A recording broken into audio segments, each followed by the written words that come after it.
Women's ODI world cup 2025 का match number 23 जो कि ऑस्ट्रेलिया और इंग्लैंड के बीच में इंदौर के होलकर क्रिकेट स्टेडियम पर खेला जाएगा, जहां पर 3 मैचेस ऑलरेडी खेले जा चुके हैं। तो उसमें हमने पिच के बारे में क्या ऑब्जर्व किया उसको तो पिच रिपोर्ट में आगे डिटेल में पढ़ेंगे ही। ऑस्ट्रेलिया की तरफ से एक मेजर इंजरी अपडेट है, उसके बारे में आपको वीडियो के अंदर आगे बताएंगे। और साथ ही साथ दोनों टीमों की तरफ से कौन कौन सी प्लेयर आपकी कितनी कितनी टीमों में आनी चाहिए, अगर आप मल्टीपल टीमें बना रहे हैं फ्री टू प्ले कॉन्टेस्ट के लिए, या इवन स्मॉल लीग भी अगर आप खेल रहे हैं तो उसके लिए कौन सी प्लेयर बेस्ट होंगी, वो सब कुछ इस वीडियो के अंदर आपको मैं पूरा डेटा रिप्रेजेंटेशन के साथ एक डिटेल एनालिसिस दूंगा और एक कंफर्म एनालिसिस। मतलब अगर आपने पूरा वीडियो देख लिया तो आपको कोई भी डाउट नहीं रहेगा कि कौन सी टीम, चाहे जितनी भी टीमें आप बनाएं, किस तरीके से बनानी है, किस प्लेयर को अपनी टीम में लेकर के जाना है। तो शुरू से अंत तक ये पूरा वीडियो जरूर देखिएगा। और जैसे मैंने को बताया कि ये मैच नंबर 23 जो कि होलकर के स्टेडियम इंदौर के मैदान पर खेला जाएगा 3 बजे शाम को, यानी कि एक डे नाइट वनडे मैच के तौर पर 22 अक्टूबर को यह मैच होगा। वहां पर अगर आप देखें तो 3 मुकाबले ऑलरेडी खेले जा चुके हैं, जहां पर पहले मैच में ऑस्ट्रेलिया और न्यूजीलैंड के बीच हुआ,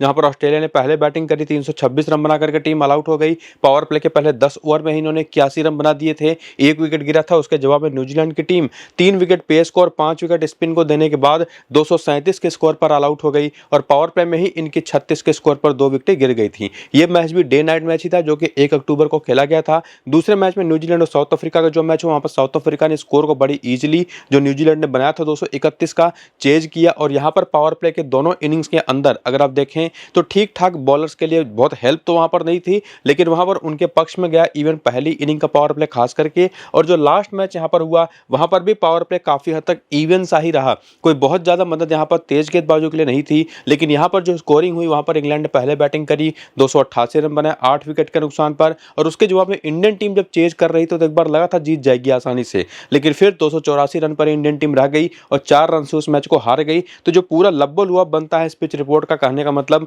वो यही होगा, कंक्लूजन जिसको कहते हैं कि एक तगड़ी बैटिंग पिच यहां पर अभी तक तीनों मुकाबलों में हमको देखने को मिली है, जहां पर गेंद जैसे जैसे पुरानी होती है थोड़ी सी मुश्किलें आती हैं वहां पर रन बनाने में। लेकिन एक और जो सबसे बड़ा मेजर अपडेट हमको देखना पड़ेगा वो ये कि जिस पिच पर आज का मैच होगा उस पर कितने मुकाबले ऑलरेडी खेले जा चुके हैं, यानी कि यूज्ड पिच है या कोई फ्रेश पिच आज मिलेगी। वो अपडेट आपको मैं टेलीग्राम और व्हाट्सएप चैनल पर अपने टॉस के अपडेट के बाद दूंगा। लेकिन फिलहाल अगर आप देखें तो इन तीनों मैचेस में स्पिन को 23 और पेस को जो 19 विकेटें मिली हैं, जिसमें मेजॉरिटी विकेटें पहली इनिंग के अंदर आई हैं। और इसमें से इन तीनों में से 2 बार जो पहले बैटिंग करने वाली टीम जीती है ना, इसको देख करके तो यही लगता है कि कोई टीम जीत करके पहले बैटिंग ही करनी चाहिए। लेकिन जो सबसे बड़ा एक और मेजर अपडेट हमको लेना पड़ेगा, जो एक तो था आपको मैंने बताया कि यूज पिच होगी या फ्रेश पिच होगी, वो तो जानना ही पड़ेगा। लेकिन साथ ही साथ एक और चीज जाननी जरूरी है कि क्या ओस की कोई संभावना बनती है सेकंड इनिंग की बैटिंग के दौरान या नहीं। तो वो सारे अपडेट्स आपको मैं अपने टेलीग्राम और व्हाट्सएप चैनल पर बता दूंगा, क्योंकि जब ओस आती है सेकंड इनिंग में तो बॉलिंग करना मुश्किल होता है, पिच चाहे जैसी हो, क्योंकि ग्रिप नहीं होती गेंद, और बल्लेबाजी करना और आसान होता चला जाता है। तो पिच के बारे में यूज्ड है या फ्रेश, और साथ ही साथ ओस आएगी या नहीं। बाकी पिच के बारे में ओवरऑल आपको मैंने बता दिया कि बैटिंग के लिए काफी अच्छी होती है। तो ओस के बारे में और पिच की यूजनेस या फ्रेशनेस के बारे में आपको मैं अपडेट टेलीग्राम और व्हाट्सएप चैनल पर करूंगा टॉस की बात, तो दोनों को जाकर के ज्वाइन करिए। लिंक आपको इसी वीडियो के डिस्क्रिप्शन में और कमेंट बॉक्स में जो पिन किया हुआ कमेंट है वहां पर देखने को मिल जाएगा। जल्दी से जाकर के ज्वाइन होकर के एक्टिव हो जाइए। और अब हम बात करेंगे ऑस्ट्रेलियन टीम का। सबसे पहले जहां पर आपको मैंने अभी कुछ देर पहले कहा था ना शुरू में ही कि एक मेजर इंजरी अपडेट है, वो ये कि इनकी जो कप्तान है एलिसा हेली, वो फिलहाल इस मैच के लिए अवेलेबल है नहीं, काफ स्ट्रेन इंजरी है उनको। तो उनकी जहां पर मोस्ट प्रोबेबली जॉर्जिया वॉल ही इस टीम के अंदर है, जो कि ओपन कर सकती हैं और करेंगी भी, जहां तक मुझे लगता है फीब लिचफील्ड के साथ। तो एक right hand left hand combination तो बन ही जाएगा। साथ ही साथ जॉर्जिया वॉल इनको एक ऑफ स्पिन बॉलिंग की ऑप्शन भी प्रोवाइड करवा देती है। इसके बाद एलिस पेरी हैं, बेथ मोनी अब विकेट कीपिंग करेंगी, वैसे एलिसा हेली करती हैं। जब एलिसा हेली नहीं होंगी तो बेथ मोनी विकेट कीपिंग करेंगी। बाकी एनाबेल सदरलैंड है, एस्ले गार्डनर है, तालिया मैग्रा अब कप्तानी करेंगी एलिसा हेली की जगह पर। और उसके बाद सोफी मोलोन्यूक्स हैं, एलाना किंग है, किम गार्थ और मेगन स्टुड भी मुझे लगता है कि प्लेइंग इलेवन में खेलेंगी। क्योंकि अगर आपने पिछला मैच ध्यान से देखा ऑस्ट्रेलिया का ना, तो उसमें सोफी मोलोन्यूक्स भी टीम के अंदर नहीं थी, किम गार्थ भी टीम के अंदर नहीं थी। लेकिन मुझे लगता है कि ये दोनों के दोनों आज वापस आएंगी, चूंकि पिछला जो मैच था इनके पर्सपेक्टिव में थोड़ा सा कमजोर टीम थी सामने, तो उन्होंने अपने 2 प्लेयरों को रेस्ट करा दिया। तो आज मुझे लगता है कि जॉर्जिया वेयरहैम और डार्सी ब्राउन, ये दोनों प्लेयर पिछले मैच में खेली थी। डार्सी ब्राउन कुछ खास कमाल कर भी नहीं पाए थे, इनकी बॉलिंग में काफी रन लीक हुए थे और साथ ही साथ विकेट भी नहीं मिला था। हालांकि जॉर्जिया वेयरहैम ने काफी अच्छा काम किया था। लेकिन जहां तक मुझे लगता है कि किम गार्थ और सोफी मोलोन्यूक्स ही प्लेइंग इलेवन में जाएंगे और ये दोनों बेंच पर बैठेंगी। हेदर डेविड ग्राहम के साथ। बाकी एलिसा हेली का आपको मैंने बता ही दिया कि आज के इस मैच के लिए अवेलेबल है नहीं, लेकिन जो पिछला मैच हुआ, जो बॉलिंग उसमें हुई, जहां पर आपको मैं बता भी रहा हूं कि जॉर्जिया वेयरहैम खेली भी थी, बॉलिंग भी करी थी, लेकिन इनको एक लास्ट बॉलिंग ऑप्शन के तौर पर ट्राई किया गया था, और वो भी तब जब सामने की टीम की विकेट ही नहीं मिल पा रही थी। और अगर आप देखें तो पहला ओवर यह आई थी 37वें ओवर में करने,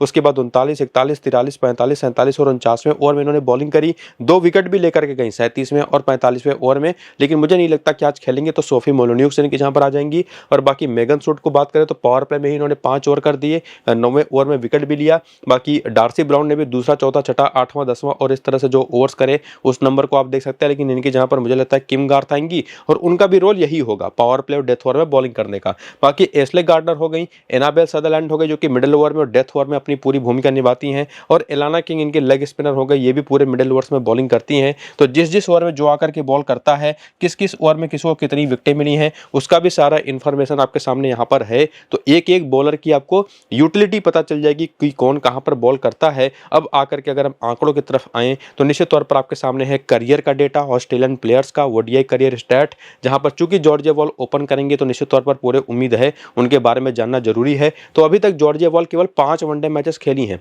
5 वनडे मैच में ही 250 से ज्यादा रन है इनके, और उसमें शतक भी है। 63 का एवरेज पहली इनिंग का है, सेकंड इनिंग में केवल एक बार बैटिंग आई है, 46 नाबाद का हाईएस्ट स्कोर उन्होंने वहां पर बनाया था। तो जबरदस्त इनकी शुरुआत रही है करियर में, अपने वनडे करियर में। तो एक निश्चित तौर पर एक बहुत अच्छी खिलाड़ी है। और इसके बाद आती है एलिसा हेली जो कि अवेलेबल ही नहीं है, लेकिन एलिस पेरी तो निश्चित तौर पर खेलेंगी ही, और इनके 162 मैच में 4414 रन है। तो बेसिकली ये जो आप देख रहे हैं सामने ना पेज, इस पर आपको हर एक प्लेयर का पूरा करियर का डेटाबेस, वनडे क्रिकेट हिस्ट्री उसकी पता चल जाएगी। और ना सिर्फ ये पता चलेगा कि उसका क्या एक्सपीरियंस है, बल्कि इनिंग के बेसिस पर उसने क्या परफॉर्मेंसेस की हैं वो भी पता चल जाएगा। जैसे फॉर एग्जांपल हम बात कर रहे थे जॉर्जिया वॉल की ही ना, हालांकि उनका सैंपल साइज थोड़ा छोटा है, लेकिन एग्जांपल के लिए किसी भी एक खिलाड़ी का अगर आप ले यहाँ पर, और बैटिंग एवरेज दोनों इनिंग का अगर आप देखें तो इससे आपको आइडिया लगेगा कि कोई क्या स्पेसिफिक ऐसा खिलाड़ी है। जैसे सदरलैंड की ही बात कर लें तो 46 मैच में रन तो केवल 870 रन है, 38 का एवरेज है, लेकिन 55 विकेट है। पहली इनिंग का बैटिंग एवरेज 40 है, सेकंड इनिंग का 21 है। हालांकि इनकी बैटिंग को लेकर के आपको उतना सीरियस नहीं होना है, एक्चुअली इनकी बॉलिंग को लेकर के आपको सीरियस होना है कि पहली इनिंग में हर 27वीं गेंद पर विकेट मिली है, सेकंड इनिंग में 29वीं। तो किसी भी इनिंग की बॉलिंग हो, ये एक मस्ट बॉलर होती हैं जिनको आप मिस नहीं कर सकते। और उसी तरह से बाकी बॉलर्स का भी स्ट्राइक रेट अगर आप देख करके वो जजमेंट लेना चाहें, जैसे फॉर एग्जांपल डार्सी ब्राउन की ही बात कर लेते हैं, पिछले मैच में खेली थी, हालांकि चली नहीं, 26 मैच में 28 विकेट ले चुके हैं, पहली इनिंग में 23 का स्ट्राइक रेट है, सेकंड इनिंग में 49। तो ये सारा डेटा आपको यहां से देख करके पता चलेगा कि किस प्लेयर की क्या इंपॉर्टेंस हो सकती है किसी भी स्पेसिफिक इनिंग में। और उसके बाद आकर के रीसेंट फॉर्म अगर आप देखें तो वो भी आपके सामने है। और रीसेंट फॉर्म में हम क्या देखते हैं, ये टीम 5 मैच खेल चुकी है, हारी एक भी नहीं है, जीती 4 है। एक जो मैच बचा हुआ है वो बारिश में धुल गया था, और उस बारिश से धुले हुए मैच में क्या परफॉर्मेंस आई या नहीं आई वो तो अलग बात है। बाकी मैचेस में क्या आई अगर आप देखें तो फीब लिसफील्ड ने पिछले मैच 84 नाबाद की पारी खेली, उसके पहले 40, 245 की 3 और पारियां खेली थी। एलिसा हेली तो फिलहाल अवेलेबल ही नहीं है, तो इनके बारे में बात करके कुछ होगा नहीं। एलिस पेरी की, बेथ मुनी की पिछले मैच बैटिंग आई नहीं थी, लेकिन इसके पहले जब भी बैटिंग आई है परफॉर्म करके इन्होंने दिया है, जिसमें बेथ मुनी की 3 इनिंग्स में एक सेंचुरी भी है। और उसके बाद आती है सदरलैंड। सदरलैंड के एक ऐसे प्लेयर, आपको अभी कुछ देर पहले मैंने बता दिया कि एक ऐसे प्लेयर है ना जिनको मिस करना, ये बेसिकली आप पूरी तरह से एक तरह से सुइसाइडल अटेम्प्ट कर रहे हैं, basically fantasy point of view से, कि आप हार जाएं वन साइडेड। एक बहुत ही कम चांसेस है कि आपको पॉइंट ना दें। बाकी परफॉर्मेंस तो आपके सामने है ही, 12 विकेटें ले चुके हैं 4 मैचेस में, एक one of the most important player. और उसके बाद आती है एस्ले गार्डनर, सेम उसी तरीके की प्लेयर जैसा मैंने आपको अभी डिस्क्राइब किया सदरलैंड को लेकर के। इनको भी मिस करना बिल्कुल भी गलती ही होगी बेसिकली। और इसके बाद आती है कप्तानी जो करेंगे आज के इस मैच में तालिया मैग्रा। तालिया मैग्रा को इतनी चांसेस मिल नहीं पाए हैं, ना तो बॉलिंग में ना तो बैटिंग में, लेकिन आज कप्तान हैं, तो बेसिकली मुझे काफ़ी चांसेस लग रहे हैं कि ये बॉलिंग भी करेंगी। तो बॉलिंग करते हुए क्या इनका रोल रहा है हमेशा से इंग्लैंड के खिलाफ, वो भी हम आगे देखेंगे। बाकी सोफी मोलिन्यू जिनके बारे में कह रहा था कि 2 मुकाबले खेलिए, 6 विकेट लेकर के गई हैं, इनको भी उसी कैटेगरी में मैं रखता हूँ कि इनको आप कतई मिस मत करिए। और इवन स्पेसिफिकली अगर आप स्मॉल लीग की टीम बना रहे हैं, ग्रैंड लीग की किसी एक टीम में ही मिस कर सकते हैं। एलाना किंग एक और प्लेयर है जो कि 2 विकेट पिछले मैच में लेकर के आ रही है, उसके पहले के 3 मैचेस में 3 विकेटें थी, ये भी काफ़ी इंपॉर्टेंट प्लेयर हैं। और उसके बाद आते हैं किम गार्थ और मेगन सूट। मेगन सूट तो बहुत ही एक्सपीरियंस लेकर के आती हैं और इस तरीके की पिचेस पर ये बहुत ही यूजफुल होंगी। किम गार्थ का देखना पड़ेगा खेलेंगी या नहीं खेलेंगी, क्योंकि पिछले मैच में खेली थी डार्सी ब्राउन। तो इन दोनों में से जो भी खेलेगा ना, उसका एक पहली इनिंग की बॉलिंग अगर होती है तो निश्चित तौर पर रोल होगा, वरना आप इनको इग्नोर कर सकते हैं। बाकी बात हो रही थी जॉर्जिया वॉल की, इनका रिसेंट फॉर्म भी देखना जरूरी है। करियर तो आपने देख लिया, फॉर्म अगर आप इनका देखें तो कंसिस्टेंसी देखने को नहीं मिलेगी। 81 रन लास्ट मैच में है, लेकिन जैसे ही बात आती है कंट्री के लिए खेलने के ऑस्ट्रेलियन प्लेयर के बारे में आप जानते हैं, वो अलग ही खेलती हैं। तो ये भी एक बहुत ही तगड़े डिफरेंशियल ऑप्शन होंगी। और बाकी टॉप ऑर्डर में से जैसे मैंने आपको कहा था ना कि एक और ऑप्शन यहाँ पर बेथ मूनी का भी निकल करके आ जाता है, क्योंकि अब ये विकेट कीपिंग भी करेंगे और विकेट कीपिंग के भी पॉइंट्स आपको काफ़ी अच्छे तरीके से मिलेंगे। तो मेरे हिसाब से तो ये 5-6 प्लेयर ऐसी हैं ऑस्ट्रेलिया की टीम में जिनको आपको मिस नहीं करना चाहिए, स्पेसिफिकली स्मॉल लीग में। हाँ, थोड़ा सा रिस्क ले सकते हैं तो फीब लिचफील्ड के साथ जाइए, एलिस पेरी के साथ जाइए, और साथ ही साथ आप जा सकते हैं किम गार्थ के साथ। अगर आप रोटेशन करना चाहते हैं, कई सारी टीम बनाते हैं, तो इवन तालिया मैग्रा जिनके बारे में आपको मैंने बताया कि आज ये चूंकि कैप्टनसी करेंगे तो पूरे चांसेस है कि बॉलिंग भी करें। तो ये तो आपने रिसेंट फॉर्म देखा ऑस्ट्रेलियन प्लेयर्स का। बाकी इंग्लैंड के खिलाफ परफॉर्मेंसेज भी देख लीजिए वनडे क्रिकेट में, तो वो आपके सामने, जहां पर एलिसा हेली तो फिलहाल खेल नहीं रही। और उसके बाद आते हैं फीब लिचफील्ड जिनके 6 मैच में केवल 87 रन है। इसके बाद आती हैं एलिस पेरी, इनके आंकड़ा देख लीजिए 45 का एवरेज है, 25 मैच में 26 विकेट हैं, लेकिन बॉलिंग तो फिलहाल कर नहीं रही। करेंगे भी या नहीं कुछ पता नहीं, लगभग तय है कि नहीं करेंगे। इसके बाद आते हैं बेथ मूनी, इनके आंकड़े देख लें 13 मैच में 500 रन है, 50 का शानदार एवरेज है। और इनिंग के हिसाब से भी चीजें आप देख सकते हैं, 60 का एवरेज पहली इनिंग का है, 36 का सेकंड इनिंग का। तो ये ऑप्शन भी आपको मेरे वीडियोस में मिल जाता है। बाकी एस्ले गार्डनर 15 मैच में 29 का बैटिंग एवरेज, 21 विकेटें। सदरलैंड के 9 मैच में 101 रन, 7 विकेटें। इसके बाद तालिया मैग्रा के देखिए 12 मैच 194 रन, 10 विकेटें। और किम गार्थ के भी 3 मैच में 5 विकेटें, 10 मैच में 23 विकेटें एलाना किंग के। और लेग स्पिनर ना, ये तो कतई मिस करना ही नहीं है इंग्लिश टीम के खिलाफ, तो ये चीज आपको ध्यान में रखनी है। मेगन स्टुट के भी 24 मैच में 35 विकेटें हैं, ब्राउन के 6 मैच में 5 विकेटें हैं, जॉर्जिया वेयरहैम के 6 मैच में 129 रन है, 5 विकेटें हैं। बाकी जॉर्जिया वॉल की बात करें तो ये अभी खेली नहीं है इंग्लैंड के खिलाफ, तो निश्चित तौर पर उनका तो कोई डेटा आपको मिलेगा नहीं। इसके बाद आकर के वेन्यू के आंकड़े अगर आप देखें ना, तो एक मैच इसी वर्ल्ड कप के अंदर ऑस्ट्रेलियन टीम यहाँ पर खेली है, पिच रिपोर्ट में भी आपने देखा था, न्यूजीलैंड के खिलाफ। और उसी मैच का डेटा आपको सिर्फ मिलेगा, जो कि इसके पहले इस ग्राउंड पर कोई विमेंस मैच हुआ ही नहीं था, तो ऑस्ट्रेलिया का खेलने का तो कोई सवाल ही नहीं उठता।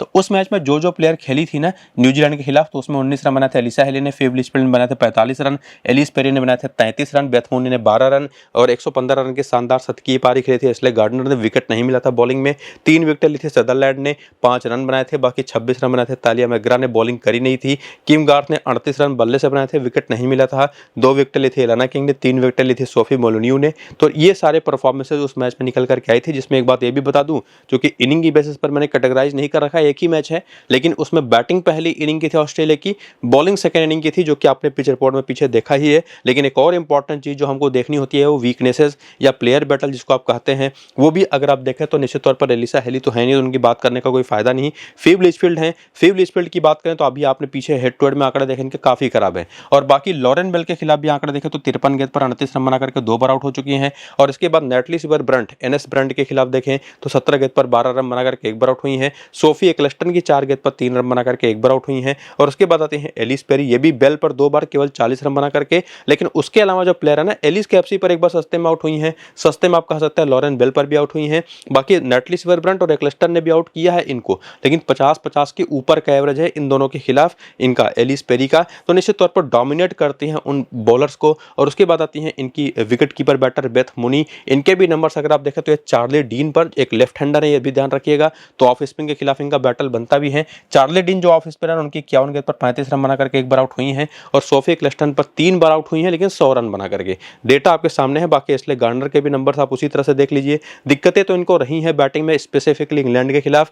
ओवर आपने करियर में देखा भी था हेड टू हेड के आंकड़े में कि 29 का ही एवरेज है। बाकी 3 बार 49 रन बना करके आउट हुए हैं। लॉरेन बेल पर, नेटली सिवर ब्रंट पर भी 1 बार आउट हुई हैं। इवन एलिस कैप्सी ने भी इनको सस्ते में 1 बार आउट किया। एक्लेस्टन को बढ़िया खेल गई हैं। और बाकी यहाँ पर एनाबेल सदरलैंड, ये भी बेल पर सस्ते में आउट हुई हैं। इवन चार्ली डीन पर भी और बाकी बॉलरों पर भी, जिसका सारा डेटा आपके सामने, सोफी एक्लेस्टन और एलिस कैप्सी का भी। और उसके बाद बचती हैं जो आज के इस मैच में कप्तानी करेंगी, वो है तालिया मैग्रा, जिनके बॉलिंग के भी चांसेस बहुत अच्छे हैं आज। नेटली सिवर ब्रंट पर 33 रन बना करके 1 बार 48 गेंद पर, सोफी एक्लेस्टन पर 2 बार आउट हुए 37 रन बना करके 62 रन गेंदों पर। और एलिस कैप्सी पर भी 1 बार सस्ते में आउट हुई है। तो ये प्लेयर बैटल का जो डेटा था ना, ये देखने के बाद हमको क्या पता चला, एक तो ये पता चला कि एक डिफरेंशियल ऑप्शन बहुत अच्छी निकल करके आ रही है एलिस कैप्सी। लेकिन उस तरीके की टीम के लिए अगर आप फ्री टू प्ले कॉन्टेस्ट के लिए मल्टीपल टीमें बना रहे हैं, और साथ ही साथ लॉरेन बेल के नाम आपने बार बार देखे होंगे पीछे, और साथ ही साथ ये भी देखा कि सोफी एक्लेस्टन ने आउट तो किया है प्लेयर्स को, ऑस्ट्रेलियन प्लेयर्स को, लेकिन बहुत अच्छे आंकड़े इनके नहीं है ओवरऑल। तो ये ये भी एक चीज़ आपको ध्यान में रखनी है कि 2 तो डिफरेंशियल ऑप्शन मिल गई आपको, लेकिन एक ऐसी ऑप्शन भी पता चली जिनको टीम में तो पक्का रखना है, कोई डाउट नहीं है, लेकिन कप्तान है बस कप्तान नहीं बनाना है, ये मैं आपको सीधे-सीधे कहूँगा। बाकी इनकी बैटिंग ऑर्डर देखें तो टैमी बेमोंट और wicket keeper Amy Jones open करती हैं, हेदर नाइट हैं, कप्तान नेट रिसीवर ब्रंट है, Sophia Dunkley, Emma Lamb, Alice Capsey हैं और बाकी इनकी bowling Sophie Ecclestone, Charlie Dean, Lauren Bell और लिंसी स्मिथ, जिसमें अच्छी खासी वैरायटी है। 2 तो लेफ्ट आर्म ऑर्थोडॉक्स बॉलर है, एक राइट आर्म फास्ट मीडियम, एक ऑफ स्पिन, एक और ऑफ स्पिन इधर भी है। और अगर निश्चित तौर पर चाहें तो सिर्फ चाहें क्या, बॉलिंग तो करेंगे ही नेट रिसीवर ब्रंट, चाहे तो हेदर नाइट से भी थोड़ी बहुत ऑफ स्पिन करा सकती हैं। इसके बाद बेंच पर ये चारों प्लेयर है जिनके नाम आप देख सकते हैं। बाकी ओवरबोल्ड वो आप यहां पर देख सकते हैं कि पिछले मैच में क्या रोल रहा था। और बेसिकली ये टीम अपनी 6 बॉलिंग ऑप्शन, जिसमें एलिस कैप्सी 2 से 3 ओवर या कभी 4 ओवर करती हैं, बाकी 4 तो मेन बॉलिंग ऑप्शन इनकी हैं ही, वो भी आप देख सकते हैं। और उसके बाद आते हैं करियर के डेटा की तरफ। तो जैसे आपने ऑस्ट्रेलियन प्लेयर्स का करियर देखा था, ठीक उसी तरह से वनडे क्रिकेट के अंदर इंग्लिश प्लेयर्स का क्या करियर के आंकड़े रहे हैं वो भी आप देख सकते हैं, जिसमें ना सिर्फ पूरा डेटाबेस करियर का बल्कि इनिंग की बेसिस पर जो परफॉर्मेंस है वो भी आपके सामने है। और उसके बाद वीडियो को रोक करके देख लीजिएगा। करियर के देखने के बाद रिसेंट फॉर्म की तरफ अगर आप आएँ तो रिसेंट फॉर्म में क्या देखेंगे कि इस वर्ल्ड कप के अंदर ये टीम भी 5 मैच खेल करके 4 मैचेस जीती, हारी एक भी नहीं है। एक बचा हुआ मैच इनका भी बारिश में धुल गया था, हालांकि अगर वो मैच पूरा होता तो ये टीम हार जाती, ये बात भी पक्की है। केवल 10 ओवर और चाहिए थे या इवन 6-7 ओवर भी। और बाकी परफॉर्मेंस देखें तो टैमी बेमोंट ये कुछ खास कंसिस्टेंसी लेकर के आ नहीं पाई हैं, लगातार स्टार्ट अच्छा कर रही है, बड़ी पारी में कन्वर्ट नहीं कर पा रही। एमी जोन्स ने भी इंडिया के खिलाफ 56 रन की शानदार पारी खेली, पहला मैच इनका काफी अच्छा गया था। बाकी हेदर नाइट की बात करें तो ये मेरे हिसाब से तो वन ऑफ द बेस्ट इस टीम के अंदर एक ऐसी प्लेयर है बैटर के तौर पर जो जबरदस्त फॉर्म में। अभी इंडिया के ही खिलाफ पिछले मैच में ताबड़तोड़ 109 रन की पारी इन्होंने खेली थी और बहुत ही तेज तर्रार पारी थी, 100 से भी ज्यादा का स्ट्राइक रेट था। और बाकी नेट रिसीवर ब्रंट और इवन हेदर नाइट ने इसके पहले भी कुछ अच्छी पारियां खेली हैं और ये तो 79 नॉट आउट की पारी मैच विनिंग इनिंग थी जहां पर इनकी टीम हार रही थी बेसिकली, लेकिन इस इनिंग के दम पर जीत भी गई इनकी टीम, ना सिर्फ उसकी इनिंग की बेसिस पर बल्कि 109 रन की बेसिस पर भी। बाकी नेट रिसीवर ब्रंट तो एक पक्के तौर पर एक ऐसी प्लेयर है जो एक ऑलरेडी सेंचुरी लगा चुके हैं इस टूर्नामेंट के अंदर, 117 रन की पारी और बॉलिंग लगातार करती हैं। मेरे हिसाब से हेदर नाइट और नेट रिसीवर ब्रंट 2 टॉप की ऑप्शंस हैं। बाकी विकेट कीपिंग सेक्शन में तो आपके पास ऑप्शन और भी मिल जाएंगे, बेथ मूनी का भी है, एमी जोन्स का भी है। एमी जोन्स को मैं प्रेफर नहीं करूंगा आज के इस मैच में। बाकी सोफिया डंकली और एमा लैम ने भी कुछ खास कमाल इस टूर्नामेंट के अंदर किया नहीं है। बाकी एलिस कैप्सी ने पिछले मैच में 2 रन बनाए थे, कोई विकेट नहीं लिया, फिर 16 run, 0 run, 1 wicket, 20 run, 2 wicket, लेकिन ये एक ट्रम्प तो जरूर रहेंगे। ये चीज आपको मैं क्लियर पीछे ही प्लेइंग इलेवन के टाइम पर और ऑस्ट्रेलियन टीम की प्लेयर बैटल के टाइम पर बता चुका हूं। बाकी सोफी क्लेस्टन के बारे में भी बता चुका हूं, इनको मिस तो करना निश्चित तौर पर बहुत रिस्की है। अगर आप देखें तो 10 विकेटें 4 मैच पर ले चुकी हैं, लेकिन ऑस्ट्रेलिया के खिलाफ परफॉर्मेंसेज इनकी अभी आप आगे देखेंगे कैसी है, लेकिन उनके खिलाफ इनको कप्तान मैं सजेस्ट करूंगा कि मत बनाइएगा। बाकी चार्ली डीन के भी आंकड़े जब बॉलर देखें तो काफी अच्छे रहे हैं और बैलेस से भी इन्होंने योगदान दिया, पिछले मैच में 19 नाबाद की पारी, उसके पहले 33 रन की पारी।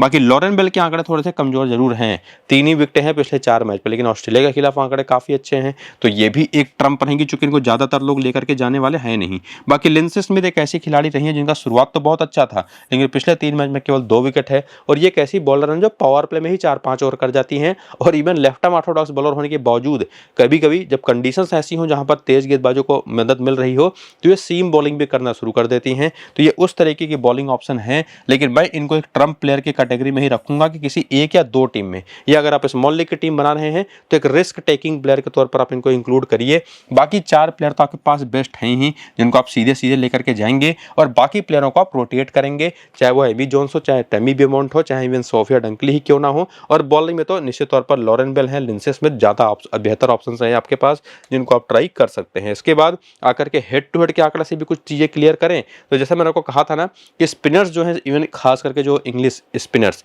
वो बहुत अच्छा तो नहीं कर पाई हैं अभी तक ऑस्ट्रेलिया के खिलाफ। और उसमें सोफी क्लेस्टन के आंकड़े देखें तो 16 मैच में 21 विकेटें हैं, 42 का स्ट्राइक रेट है पहली इनिंग का, 46 का सेकेंड इनिंग का, जो बताता है कि लगभग 3 मैचेस इनको खेलने पड़े हैं 4 विकेटें लेने के लिए। तो ये जो आंकड़े हैं वो कम से कम ये इशारा तो करते हैं कि आपके पास ज्यादा बेटर ऑप्शन दूसरे हैं कप्तान के। इवन चार्ली डिन के भी 7 मैच केवल 5 विकेटें हैं, लेकिन लॉरेन बेल के देखिए 6 मैच में 12 विकेटें हैं, परफॉर्मेंस इनकी अच्छी रही हमेशा से ऑस्ट्रेलिया के खिलाफ। और उसके बाद डैनी वायट के भी आंकड़े आप देख लीजिए बहुत ही कमजोर है, इवन लॉरेन फाइलर और सैरा ग्लेन के भी आंकड़े एवरेज ही आप कहेंगे। और उसके बाद यहाँ पर ऊपर बैटिंग में चलते चले जाएं तो सबसे बेहतर कोई प्लेयर रहा है ऑस्ट्रेलिया के खिलाफ इस टीम के अंदर तो वह है नेटली सिवरब्रंट, जो कि कप्तान कप्तान की भी जबरदस्त ऑप्शन है। 24 मैच ही खेली हैं और 1000 से ज्यादा रन है, 58 का एवरेज है और इवन 20 विकेटें भी हैं। और बाकी टॉप ऑर्डर में देखें तो हेदर नाइट ने भी अच्छा काम किया है और इवन कुछ हद तक टैमी ब्यूमॉन्ट को भी आप कह सकते हैं कि बहुत अच्छा खेली है या हमेशा से ऑस्ट्रेलिया जैसी टीम के खिलाफ, तो उनको ज्यादातर टीमों में आप प्रेफरेंस दे सकते हैं। एक रोटेट होने वाले प्लेयर्स में से एक लिस्टन को तो मिस करना है नहीं, लॉरेन बेल भी